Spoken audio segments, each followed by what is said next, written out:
காமராஜ். தத்துவக் கதை. ஒரு சாதாரண குடும்பத்தில் பிறந்தவர் படிப்பு நடுவில் நிறுத்தி நாட்டுக்காக வாழத் தொடங்கினார்.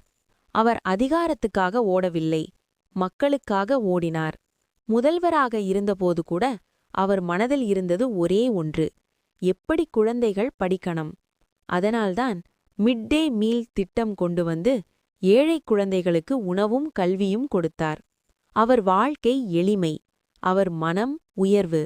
ஒரு நாள் அவர் இந்த உலகை விட்டு சென்றபோது அவருடைய வீட்டில் இருக்கும் பீரோ, அல்மீரா திறந்தபோது அதுக்குள் இருந்தது சில சாதாரண சட்டைகள், சில வேஷ்டிகள்.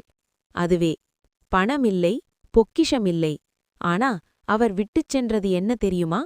கல்வி பெற்ற கோடிக்கணக்கான குழந்தைகள், அவரை நினைக்கும் மக்களின் இதயம். தத்துவம். சொத்து சேர்ப்பது வெற்றி இல்ல, மக்களின் மனசு ஜெயிப்பதுதான் உண்மையான வெற்றி. இதைப்போல கதைகளை பார்க்க வேண்டுமென்றால் இந்த சேனலை ஃபாலோ பண்ணுங்க. உங்களுக்கு காமராஜ் பிடிக்குமென்றால் இந்த சேனலை லைக், ஷேர், கமெண்ட்ஸ், சப்ஸ்கிரைப். பாய்.